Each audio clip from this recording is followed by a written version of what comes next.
The broadcast is now starting. All attendees are in listen-only mode. Good afternoon, everyone. I hope everyone is well and safe. My name is Anna Perinska. I'm a training consultant at LEORON Institute, and I'm here to welcome everyone to the panel discussion on how COVID-19 affects the supply chain, procurement, and contract management sectors. With me here today are our expert trainers, Mr. Matt Harrison, Martin Chockley, Branko Tosic, and of course our Associate Director of Behavioral Training at LEORON Institute, Mr. Ilcha Ndekovsky, who will be acting as the moderator during the panel discussion. So I wish everyone a great time within the next couple of hours, and I encourage everyone to ask questions within the chat box. We'll try to answer all of your questions within the given time. So everyone, have fun. Ilcha, over to you. Thank you, Anna. Thank you for the lovely introduction. Once again, I'm pleased to have on board three amazing speakers, experts in their own areas, coming from different areas. We have Matt Harrison, who is LEORON's expert trainer in the area of procurement. We have Mr. Martin Chalkley from UK, expert trainer on contract management. And we have Mr. Branko Tosic from Canada, associated with APICS and expert trainer on supply chain management. My name is Ilcha Ndekovsky, and I'm really happy to see on board more than 100 people at the moment. We're expecting to reach at least 200 people because we have close to 300 people registered actually for this webinar. So I'm guessing as we are rolling in on, we'll have people joining the webinar. Today we're gonna, in the next 60 or so minutes, we're gonna have some interesting discussions on some of the hottest topics and some of the hottest questions and issues concerning everyone who works in supply chain, procurement, and contract management nowadays. At the beginning, I would like to start with something which kind of implies from the name itself. And I would like to start with Mr. Martin Chalkley. So Martin, how is COVID-19 affecting supply chain? But later on, I would like also Mr. Branko Tosic to add his own perspective on this, maybe an APICS perspective. So Martin, how is COVID-19 affecting supply chains nowadays? Hi, Ilcha. Thanks for the question. It's lovely to be here talking to everybody. I mean, quite simply, COVID-19, we're now a good 2.5 months, 3 months into various countries' lockdowns. Here in the UK, they're just starting to lift some of the restrictions, and people are flooding back to the beaches, etc. But the reality is that from a business perspective, the supply chains are going to be forever changed. Quite simply, what this has shown in this pandemic is the entire world is in this together, and it doesn't matter if you're in Macedonia, if you're in Dubai, if you're in Thailand, Canada, Brazil, Australia, or wherever you are in the world. We're now a global society. You know, I fly out to the Middle East to come and do training courses in Riyadh and in Jeddah and in Dubai and Kuwait, etc. But the people who I'm talking to there on international contracts, they've got suppliers coming in from India, from America, from all over the world. The reality is that we are all in this together. And what I really need to start to understand is not just the impact that this pandemic is having on my own business, not just the business of the individuals who are in my courses, but that actually they need to start to recognize that it's having an impact on their suppliers, on their supply chains, on their customers, and on their customers' other supply chains. Everybody is under pressure to succeed. Everybody is under pressure to essentially try to come out of this at some point, hopefully smiling, but hopefully not going bankrupt in the process. The reality is that international supply chains have been showing some of their limitations. Logistics issues arising from COVID-19 are massive. You know, people can't get in and out of countries. Trying to get products in and out of countries is now being restricted. We're seeing things such as the PPE masks and whatever, you know, Donald Trump directing the 3Ms to only produce the masks to be provided in America. What was originally an international supply chain has now become substantially more localized. We are trying to, you know, support and manage, if you like, within our own countries, within our own logistics systems, and that in itself is starting to have, you know, potentially massive issues. And it's not just who are my suppliers, but actually I need to recognize that it's a supply chain, something that Branco understands intimately, where I have my tier 1 suppliers, but actually they're being supplied and their suppliers are being supplied. And we have this long chain of suppliers. The reality is, how well do I actually understand what's happening across the length of my supply chain? And I think what we're starting to see is that a lot of companies are taking a lot more note of what is across the entirety of their supply chain. It's not about who is supplying them immediately, but it's actually starting to take a longer recognition about what is happening across that wider ecosystem that we all work within. And what we're seeing, quite simply, is that the larger companies, they have a large cash base. They're in a position where they can rely on their cash flow to survive to an extent. A lot of the smaller companies, unless they have huge tenacity, huge flexibility and adaptability, are going to be subsumed by the problems. So what it's starting to do for me is it's really showing that we just need to be hugely adaptable in the way in which we're going about doing business. And quite simply, let's bring it to LEORON's perspective. You know, myself, Matt, Branco, we're normally flying in and out of the Middle East. What the three of us have been learning to do over the last 2, 3, 4 months is deliver our training courses via GoToWebinar in order to support yourself as our customer. But that means that we're now relying on GoToWebinar as a supplier. We need to have stable platforms, and we need to make choices about which platforms do we use. Do we want to go to Zoom with the inherent security flaws that it's had in the recent past? Or do we want to use the GoToWebinar, which seems to be a bit more stable, and that's what we're using here? So it's very much a case that it doesn't matter how big you are. You could be Saudi Aramco, Chevron, whoever, or you could be the smaller entities. You know, I'm not saying that LEORON's small, but by comparison to Aramco, it's small, who are trying to ultimately find a way to meet and match what our clients require. So to me, I think that's my main consideration. Branco, what do you think?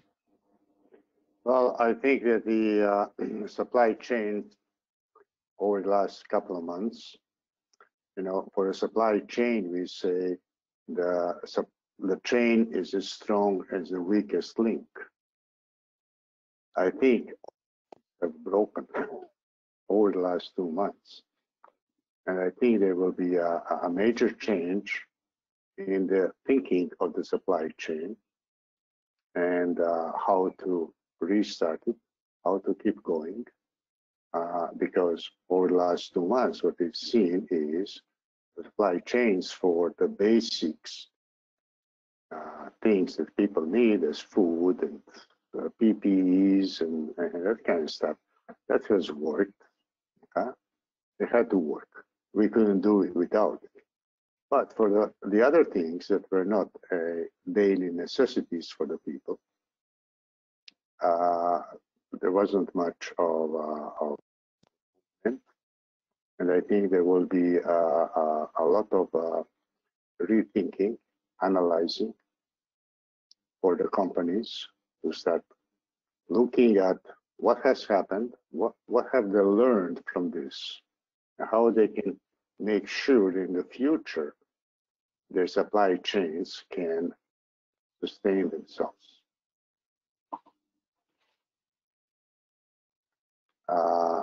You know, we deal with physical things, so logistics has been affected a lot. And the other thing is where the companies are going to keep their inventory. And And we all know that inventory is huge investment, and and they have to figure out where are they going to be shipping their products from, not just products, services too. To be the traditional retail, traditional warehouses, distribution centers, or what they're going to do. And for the companies that haven't worked for a couple of months, obviously there was no cash in, or still the bills. And if they have some cash in the bank, they can continue on. The ones who are heavily leveraged, which means heavily dependent on the banks, they're going to have a major problem. Because regardless of what you do in terms of interest rates, but you know what?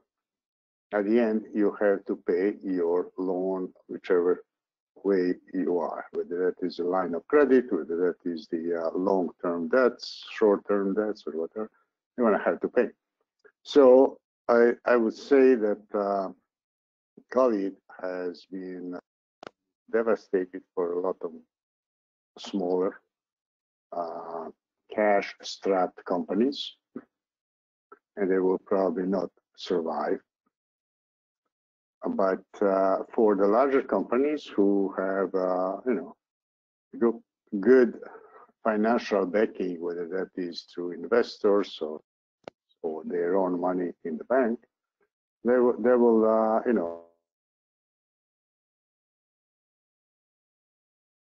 I've spoken to a number of people in the different companies in Canada, and they are looking at, what can we learn from all this?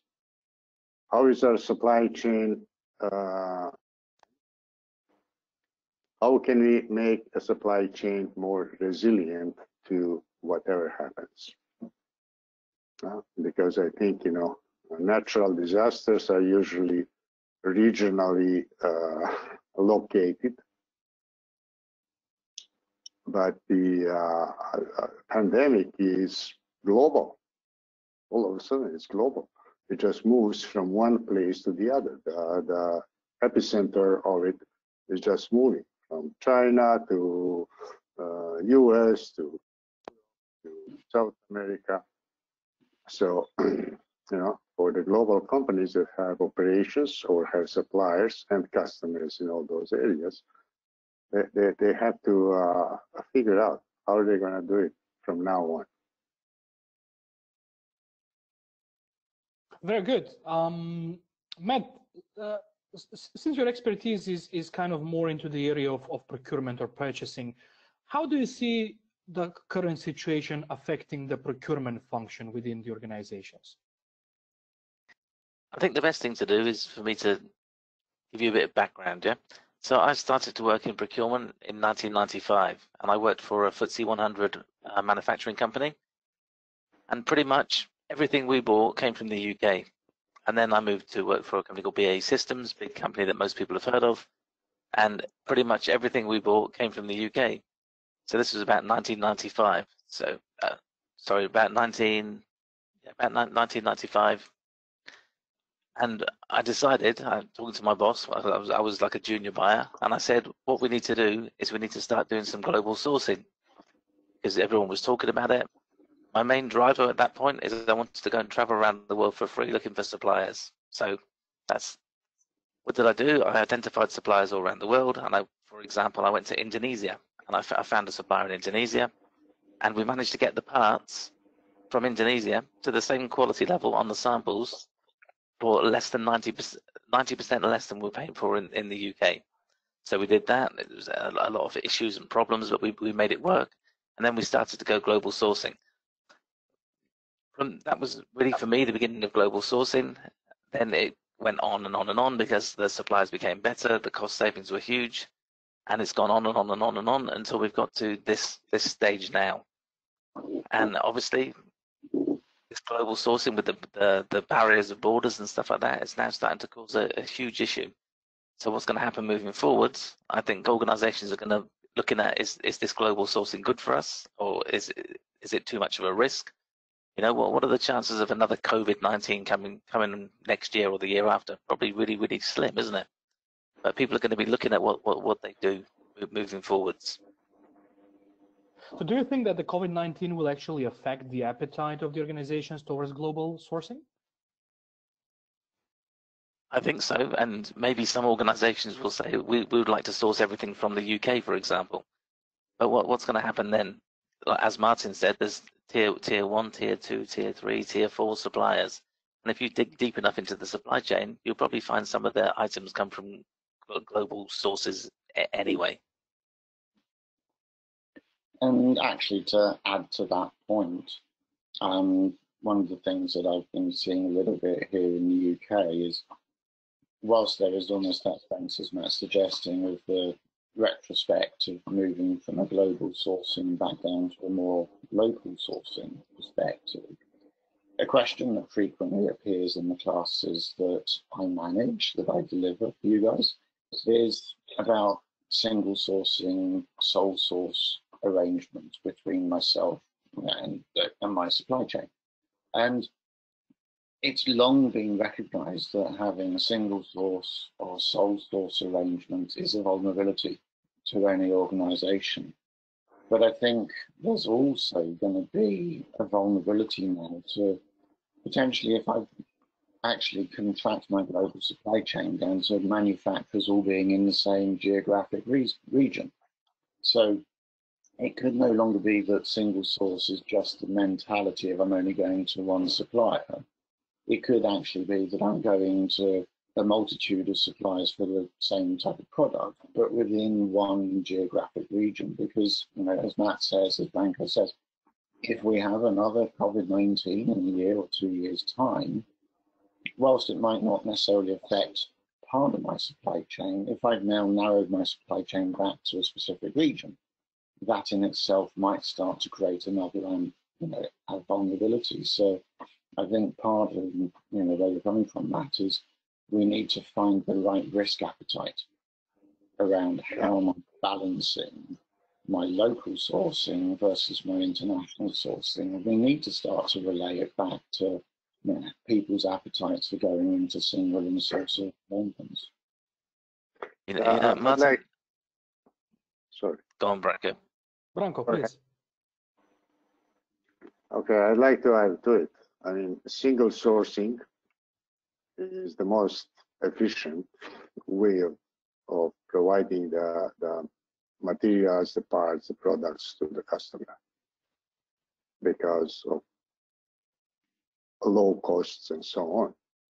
However, comes an issue because single sourcing, if your supplier, which could happen even in natural disasters, and we've seen it with automotive during the Japanese tsunami and so on. But now the companies have to look at it and say, sure, this is the lowest cost, but how vulnerable is our supply chain to having only one link to a specific product or a part, and the part could be it could be a very specific screw that is necessary for something, okay? But so they will probably from single sourcing to multiple sourcing, and then where that sourcing is graphically. In the good old days, we sourced everything locally, we sold everything locally. Nobody was going beyond their administrative or physical limits, geographical limits. Everything was working with it. However, over the last many decades, they've gone global. So how are we going to do? I think there will be a lot of thinking, rethinking, and a lot of analytics employed to come up with something where, you know, sure, the best thing is to have a very, very efficient supply chain.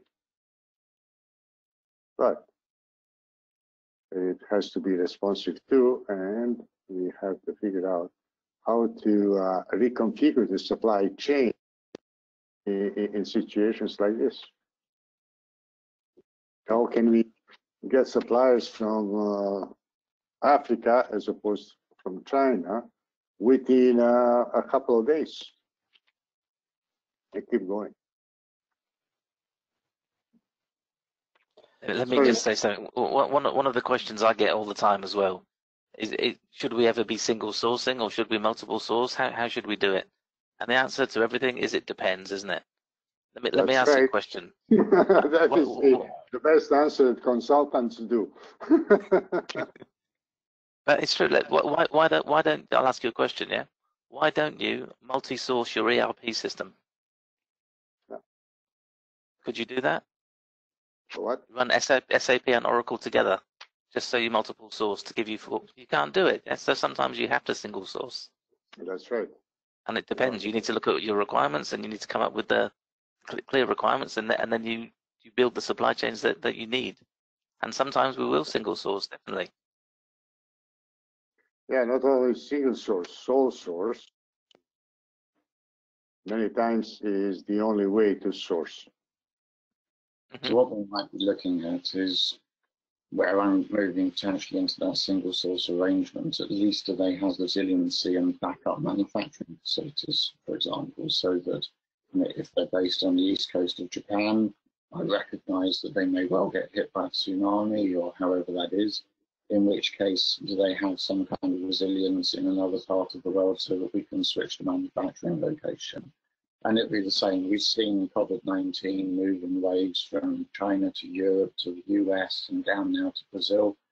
So, you know, it may have been that I was using a supplier in Brazil, but actually they may have a backup facility in Australia. So at least I think one of the big points is when I'm now looking at my pre-qualification and onboarding of potential new suppliers, and Matt, you know, correct me if I'm wrong here, but I think people are going to be taking a long, hard look now at the pre-qualification of suppliers to understand actually who is your supply chain, where are you located, and how are you operating. I think people are not going to be going, I think there's going to be a lot more emphasis on that first stage of the pre-qualification. Would you agree with that, Matt?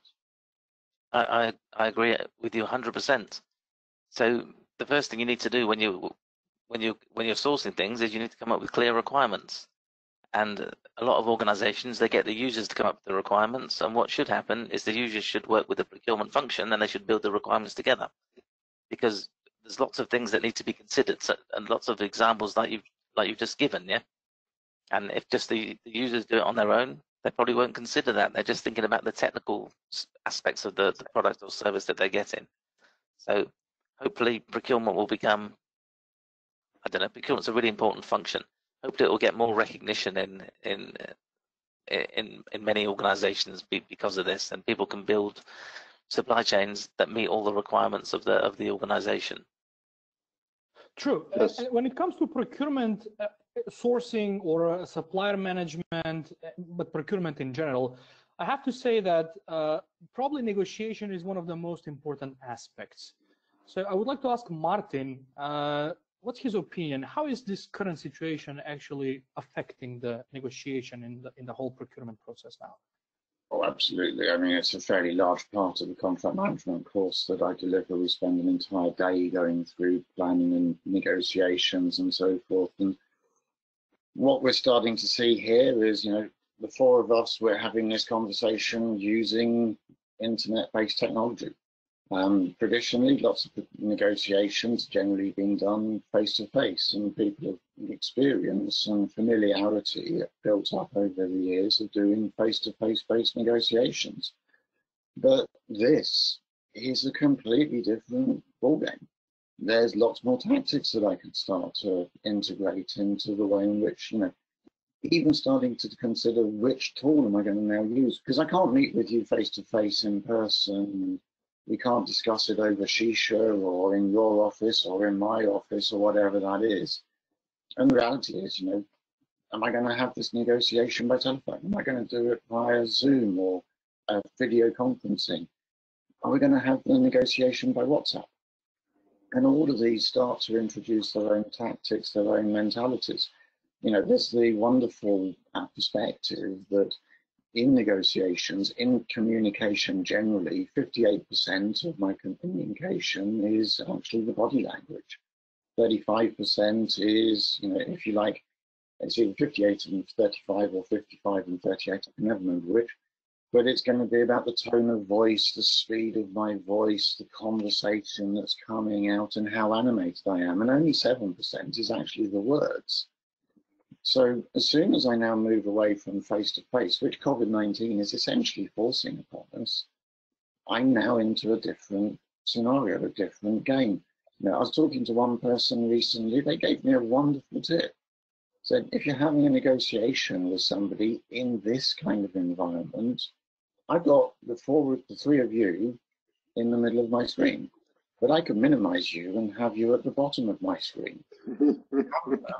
Is on the top of my laptop.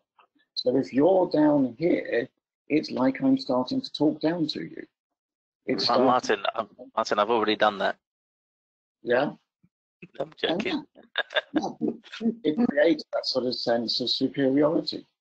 Just by the simple aspect of where do I position the three of you on the screen in front of me. And it's starting to create some sort of mental signals as to how are we actually trying to do this. I've been doing a few courses for one of the largest companies in the world, and they run off multi-screens.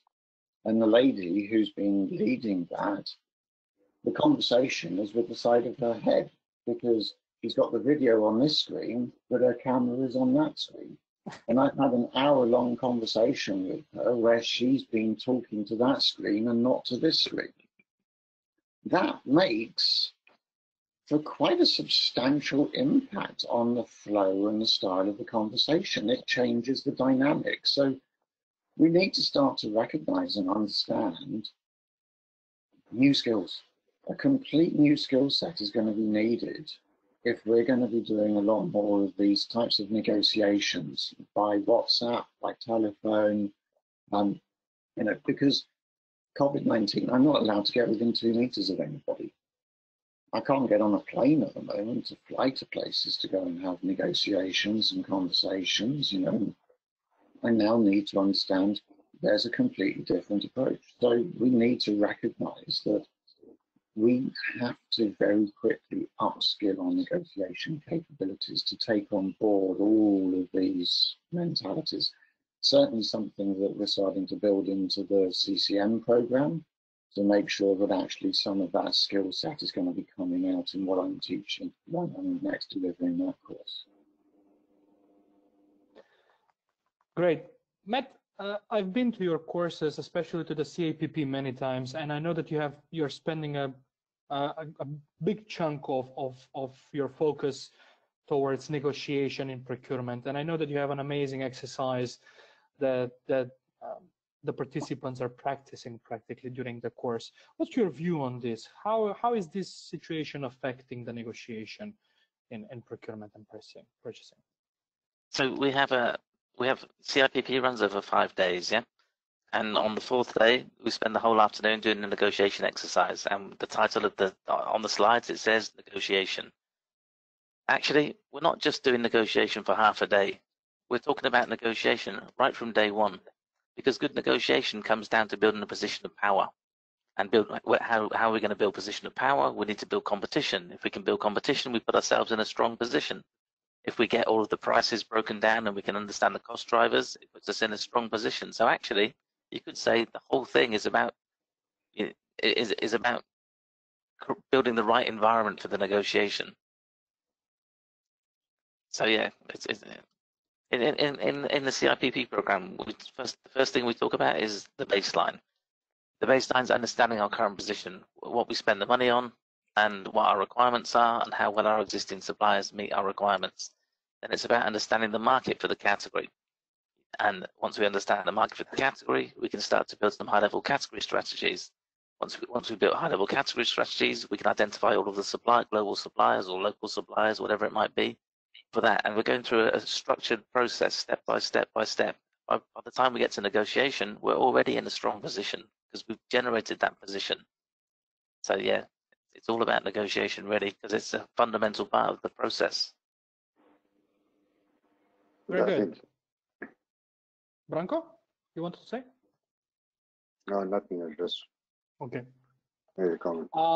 We've seen so many different approaches into managing the current crisis over the last couple of months, and I'm sure that all these different approaches will practically kind of shape the businesses in the future. Martin, what's your opinion on this? How will all this be affected? I think it's about understanding across my entire suite and my tiers of suppliers. It's about recognizing what have I got to do short term in order to survive. But actually, I've also got to understand I've still got a business to run in the longer term and the longer term perspective. There's been examples in the UK of companies taking a very short term perspective on their supply chain, cancelling orders, non-payment of orders, etc. But the problem is, as soon as that gets out and becomes public knowledge, then it's going to start to affect their customers and whether or not their customers actually want to continue to use that particular supplier. And customers, ultimately the end customers, Joe Public or companies or government or whoever that is going to have a sense of an ethical position on how well did this particular company treat its supply chain through this pandemic. And I think there's going to be an awful lot of case studies coming out in the next year or so of companies that have completed well and companies that haven't. And there's going to be some quite simple stuff about trying to understand what it is that I'm actually trying to do. I need to communicate with my suppliers, and I potentially need to bring those suppliers much closer into my launch plan. I need to be ready to spring into action for as soon as the world starts to reopen properly. I need much, much more close communication throughout the crisis, but actually, I probably need to be speaking to my competition, because it may be that actually we have mutual suppliers, and actually across the competition that I actually have, maybe we should be working together. Maybe we should actually be taking a more collaborative approach across the immediate competition to ensure that between us, we ensure that our suppliers actually survive. Because if one supplier goes out of bust, that could be multiple customers of theirs going bust. So it's not just about trying to understand who my suppliers are, but actually trying to take a more networking approach across my competition as well. Understand who are they actually utilising and how can we work together. It's called co-opetition. It's like cooperation, but co-opetition as well. And just starting to potentially recognise I need to work more closely across my entire supply chain, across my competition, to ensure the long-term survivability of the people that I'm actually working with. Martin, I think that's a good point, right? Because if there are 4 suppliers for a category and 3 of them go bust and there's only 1 left, where's all the power going to sit?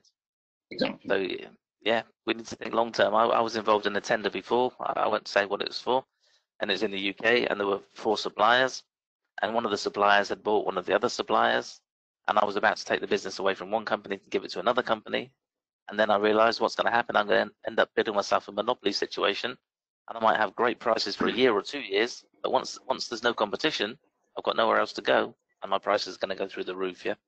So what I did is I selected one of the other companies. Yeah, I think it's a good point. To the extent I need to make sure that my competition are helping create competition within our supply chain.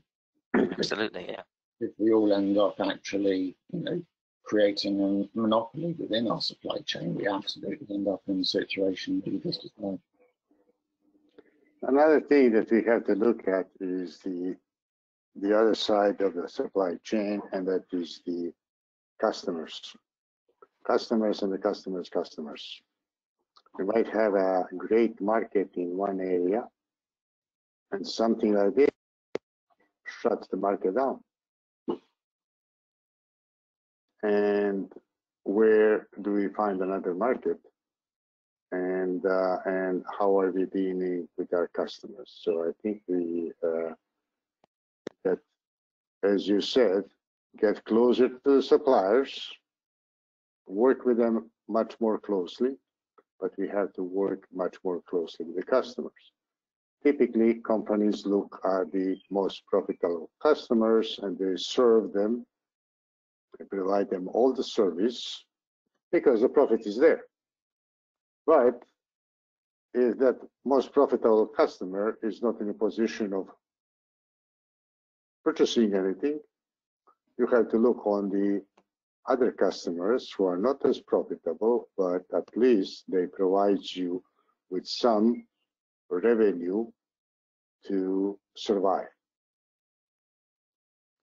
The companies will have to rethink, their market segments and how to deal with different market segments and how to deal when one of those market segments disappears overnight because somebody says you're in a lockdown.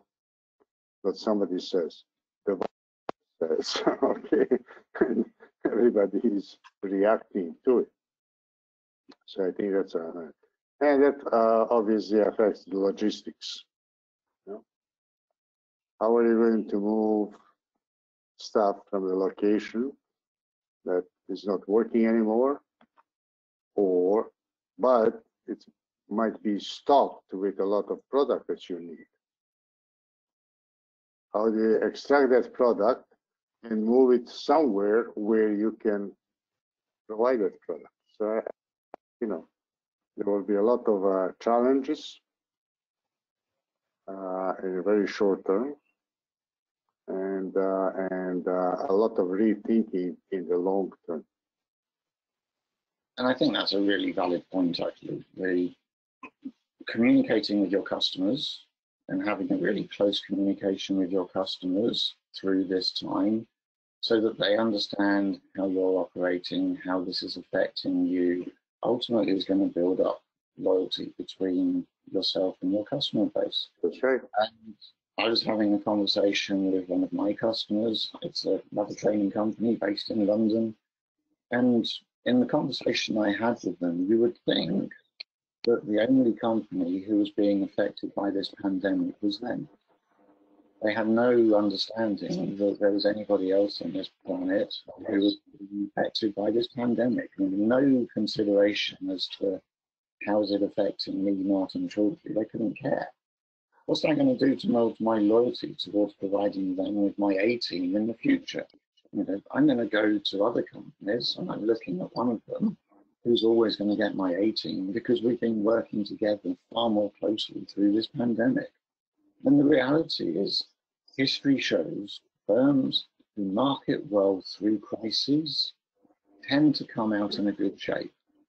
2 years ago, you had Kentucky Fried Chicken here in the UK for 2 weeks, couldn't provide chicken because of logistics issues. But they actually did a really, really good communication exercise through the press with the public in this country. KFC survived that one quite happily. And if you look at the likes of McDonald's, they've been telling people how to make the hash browns.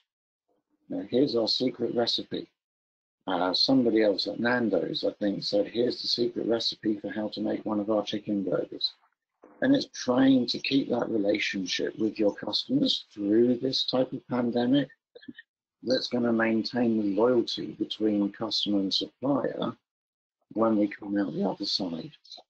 For those who have literally just been trying to protect themselves and not worry about anybody else, they're the companies who I'm going to fear for when we are out the other side of this pandemic. Communication is very communication both with suppliers, but even more with customers, because the customers have to be educated most of the time of what's going on with the company, with the product, and so on, so they can understand it and work with us as suppliers and you know, keep loyalty and keep buying and you know, many times suffering with us. Through communicating with our clients, I mean, all of us, especially at the beginning of this pandemic, no one was sure how long is this going to last, whether they need to get prepared for something which is going to be for the whole year, for the next 2 years, or just maybe for the next month or so. We had cases where clients were telling us that they're getting back to normal business from May onwards and so on and so on. But now it seems that everyone is kind of getting used to that, at least for the remaining part of the year, things are going to remain as they are or with slight improvements. But Matt, what should we be doing to get ourselves through the pandemics, let's say short to medium term? In the short term, we need to clearly baseline our current position. We need to try and keep business going. So we need to call in favors. We need to do whatever we need to do. We identify all of the critical items that we need and do whatever we have to do in the short term to do it.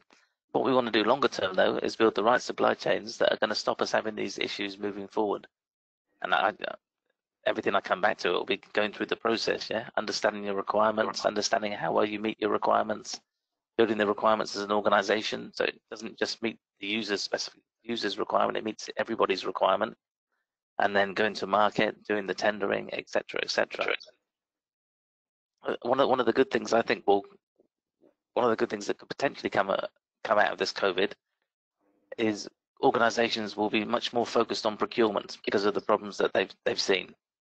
You know, I can give you an example. I used to work in manufacturing, then I went to work in financial services. Why did I go and work in financial services? Simply because I got paid more money. And what happened in manufacturing, generally, they're very good at procurement. And I looked at what they were doing in the financial service company I was working for, and it was just out of control. It was a complete mess. And I said, let's use the principles from manufacturing and build new supply chains for you. What are we interested in? We want things delivered to the right quality, at the right price, at the right time. That's all we're already looking for in procurement, yeah? And we went through the full process, the one we go through in CIPP, categorized everything, built category strategies, introduced new suppliers. Everything worked a million times better. They saved lots of money, the quality was improved, everything. So hopefully by having more focus on procurement, it will give people more opportunities to go and build the supply chains that the organization should have. I completely agree. I think, you know, strategy moving forward is fully understanding what it is that I'm looking for within my business, building the right relationships into my supply chain, nurturing my supply chain, and making sure that actually where I need to have those close collaborative relationships, where we're explaining, you know, what's my demand forecasts and what's my potential budgets and what's my product roadmaps and what's happening within my customer base, etc., so that my suppliers understand the importance of why they're delivering to me.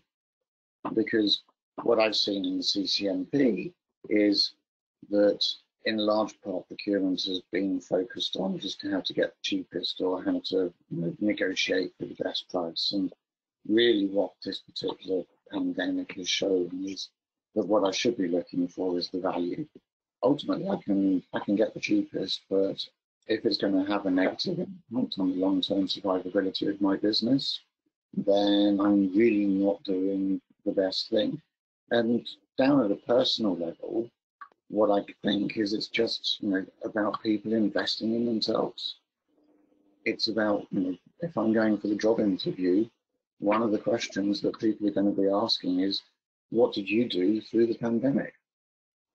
You know, now I could sit there and say I've been sunning myself outside, or I can, say I've been going online, all the free courses I can take, all the paid courses that I can take. I've been investing in myself. I've been enhancing my networks, etc., etc. And the reality is, when it gets to the job, who do I want to employ? I want to employ ultimately the people that have been investing in themselves. So I think, the long-term aspect is about what are we doing at an individual level to try to understand and build our own capabilities and our own capacities for the future. I like to add to it, if you don't mind. I think that people working in the supply chain now and their scope of work is going to broaden much more, and they will have to upgrade their knowledge and capabilities in looking at a total supply chain. First of all, from the analytical point of view, to analyze what is, where it is, and so on, but to build supply chains and work with other people within the company to work towards the, Martin mentioned earlier, resiliencies of supply chain. Supply chains used to be either responsive or efficient, depending on kind of two types of generic supply chains. But now, resilient supply will become the most important thing. And people who work in supply chain will have to broaden their horizons and work on a larger scale within the company and the companies, because I think that a lot of companies will start redesigning chains, at least looking at possible redesigns and building the resilient part of the supply chain. And actually, if I can just I'm just looking through some of the questions that have been asked, which I hope you don't mind. I was about to start with them because I found few which are quite good. There's one from Manhal Gadur, which is everybody in this situation is concerned about job security. How can I was going to ask that. After this pandemic? Is that the one you were looking at? Same thinking. For me, I go back to my point. It's in part, a large part, about how you invest in yourself through this pandemic, but it's also about trying to recognize what's going to happen within my country, within my industries. A big factor that's actually occurred in this pandemic is the price of oil has crashed. I'm not sure what it is at the moment, but it's around about a $20 a barrel perspective. Now, certain parts of the Middle East, Saudi Arabia, is hugely dependent on oil, and that's why it has Saudi Vision 2030. Saudi Vision 2030 being about trying to broaden the expanse and the capability of what Saudi Arabia is looking at going forwards. And I think actually what may arise out of this is some of those other industries that Saudi Arabia was looking to boost, be it in construction, in financial services, in tourism to an extent, because tourism will come back in 3-4 years' time. Everything that's happening in Project Miram, the building of the tourist areas on the West Coast, on the Red Sea.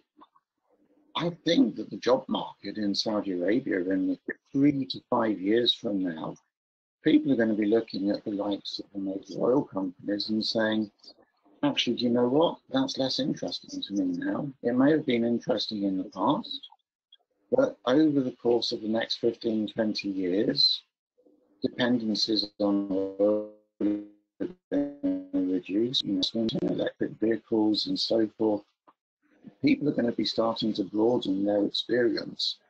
So I think, starting to look from a procurement perspective at what's happening in some of these smaller markets, smaller industries, and then potentially becoming sort of the leading expert in financial services procurement or the leading experts in tourism procurement is going to be putting people into a much stronger position over the next 2 to 3 to 4 years. And I So think finally, and this is a question to all of you, which is very related to what Martin opened as a subject. Is there any positive, or what are the positives that we can take from this pandemic, that practically once everything is clear and everything is resolved in future, that we can implement to improve our processes or to improve our procurements and supply chains? Or I'll just quickly jump in. I think Saudi Vision 2030, and I appreciate there's people on this call who are from outside of Saudi Arabia, but I think that's going to be accelerated because the crash in the oil price and the need to quickly build other aspects of Vision 2030 is actually could mean that Saudi Vision 2030 becomes hugely accelerated, and people who are in that sort of great opportunity to get into the heart of what is trying to happen in that country in the next 10 years, if they can sort of be the trailblazers right now or within the next 3 to 5 months, they're going to be in great situations. I've had people from previous courses in the last 4 or 5 days, I'm not going to state which companies, but sending me WhatsApp messages saying, do I know procurement leaders, procurement experts who might be interested in moving into this part of the industry or this part of Saudi Arabian industry? So I'm starting to see on my WhatsApp from previous students, huge job opportunities starting to actually open up. And people I know out there, big construction contracts suddenly starting to be won. There's going to be, I think, quite an accelerated investment within the kingdom over the next few months, over the next few years. Let me just. yeah, I think that you know, sorry, Matt. every crisis brings something new, and at the end has a positive effect. And I think that this crisis, I think the best positive effect is going to be that what used to work fine and we didn't need to fix it, it was just fine, it worked and worked. Now we find out, well, it was good while it lasted. Now we have to change. And we have to figure out how to go from now on and avoid the issues and the problems we had to deal with. Now, not all the problems are within the company, a lot of it is from the outside, but still are figuring out that they could have done many things before. Just look at what's happening, remote working, which used to be telecommuting or whatever. A lot of people have got adjusted to working, and companies have adjusted to people not being on site. So, there will be a lot of changes. I think there will be a lot of positive changes. Now, when we look at the locations where people have to be together, manufacturing sites, warehousing, distribution center sites, there will be a lot of new regulations, I would say, in many parts of the world. Social distancing, preventive equipment, and so on and so on. And I think that's positive. That's positive because, we've been infected by not keeping the social distance, whatever that means. And that was, that helped the spread of the disease. But I think there will be a lot of rethinking and readjusting. I can see a lot of distribution centers and warehousing being heavily automated, because that's usually where it was a huge investment for not enough benefit, and they could see it. I think they're going to see the benefit of automating warehouses and distribution centers. Matt, sorry I interrupted you earlier. That's all right. I'll jump back to a point I made earlier. Yeah? I said I went to work for a financial services company. And when I went to work for this company, they told me they want to take procurement seriously, and basically they wanted to save money. So what this company used to do, their business model, is they would collect premiums from people, and they'd have a huge amount of cash. And what they would do is they'd invest that cash in the stock market. And years ago, the stock market used to make huge returns, so they didn't really care about their operating expenditure. All of the profit came from the returns through the shares. Yeah. Then what happened? They stopped getting the returns through the shares, so they had to look at their operating expenditure. And on average, 50%, and averages can be dangerous, on average, 50% of an organization's revenues pass down its supply chain. So they identified this as a big area of expenditure, and they said, what can we do about it? And that's why they sourced a team of procurement professionals to do the process. And we took them through the process, and we saved an absolute fortune. So we saved on average about 30% savings and better customer service and so everything else. Yeah. So it says I've got slow network, so it's an opportunity when things get tight. When things get tight, organizations need to look after the pounds, and we can look after the pounds to do it more effectively. Matt, I think we've lost you for a second. Okay, can you see me or not? Your camera is off, I believe. I do not see you.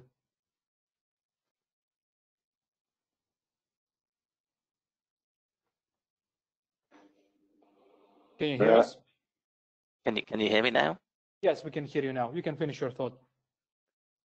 Okay, I'm not sure where you got to. So someone said 20 seconds, it was just not really clear. Yeah, so people said, are there any benefits to procurement people when business goes bad? And the short answer is lots of an organization's revenues pass down its supply chain. So when the company starts looking at where its money's going, it's going to take procurement more seriously. So if we're procurement professionals and we've got the right qualifications and experience and skills, we're going to be in demand to go and build these solutions that are going to save the organizations lots of money. That's the short version. Very good. Very good. Gentlemen, we're going to slowly wrap it up. If you would like to add something as a conclusion, feel free. I think sorry, we've covered. My computer's playing up. Sorry. Yes. I think we have covered most of the questions, the issues that the people are facing nowadays. And maybe one area, there's a couple of questions I've seen on it, just around some of the more contractual aspects of what this has actually sort of led us to. And the questions that I've seen, things around sort of force majeure, etc., and what is the impact going to be? Can a company cite COVID-19 for excuse of non-performance, etc.? The honest answer is I'm going to go back to what Matt said earlier, which is it depends. It really depends what is specified inside your contract. If in your contract it's got something around pandemics, then potentially you're in a good place to be excused non-performance. But if it's not specifically mentioned or not referenced, then the area becomes a little bit more grey. If I think about my travel insurance, I did a course in Nigeria just before this whole scenario kicked in the middle of March. And the reality was my travel insurance was fine. I could fly there. If I got sick with COVID-19, then that was fine. They would fly me back. But they then said, if you leave the country after a specific date and time, and this was an email they sent to us, then that provision is now void and you won't be able to be covered under COVID-19 and under the pandemic. So it really does start to play to what specifically is actually written into the contracts that you have. Now, the interesting clauses that are going to be coming out of this are going to be force majeure. And what are people going to be stating as potential force majeure in the future? Termination clauses, liquidated damage clauses, delay penalties, etc. are going to be the types of considerations which this kind of scenario, this whole COVID-19 pandemic may well start to bring towards the forefront of what people are actually looking at. So I think there's going to be a bit more emphasis on some of those risk protection clauses, the insurance type clauses that exist within the contracts. My only consideration is every time you want to include something else into the contract, it's going to affect the cost. So it comes back, as Matt has said many times, of what are my requirements? What is my perception on risk? And how much do I want to price in the management of that risk? So I think there will be some further thought that procurement and the legal departments are now going to have a lot more conversation around how do we protect ourselves in the future. But actually, going back to the CIPP course, you know, if we start to think about those requirements up front, then we can have a more educated conversation within our company, within the stakeholder groups as we have, to ensure that we consider the risk, we manage the risk, we understand the price impacts of what that risk is going to be. It's stuff that we touch on the CCM course as well, so it's not just you, Matt. But you know, it's ultimately, how do we want to try to consider risk going forwards in the way in which we want to go about doing procurement? So for me, you know, to wrap up on this whole conversation, there's going to be huge changes. I can see potentially the three of us hopefully going to be seeing an awful lot more people coming through our courses, because we are the most important part of any organisation. The quality of our contracts, the quality of our supply chains, the quality of our procurement processes are ultimately what drives the value of our businesses. And if we can do what we do best, then it's going to allow the rest of the organisation to then maximise the operational efficiency of the way in which they go about doing business. Great. Thank you so much. Branko, Martin, and Matt, thank you so much for your time. Thank you for your involvement in this. I think we had just over 1 hour of amazing discussion. As I said, we probably covered most of the hot topics, most of the hot issues or questions that we're all facing during this pandemic, related to what we do on a daily basis: procurement, supply chain, contract management. Thank you to all the people that have attended this webinar. I hope we have answered most of the questions that you had. We even tried to answer some of the questions that you have posted in the chat box questions area. I would like to inform everyone that Branko, Martin, and Matt are our expert trainers when it comes to supply chain, contract management, and procurement related courses. And currently we are delivering live virtual classes, even starting from next week with CAPP and Matt Harrison. We have Martin Chalkley after that. We have supply chain course after that. So practically every month we have each of these certifications and designations delivered as live virtual class. So whoever has attended today's webinar is eligible for $200 coupon that can be used against the registration fee for any of these upcoming training courses that can be used in a period of 1 week after the webinar.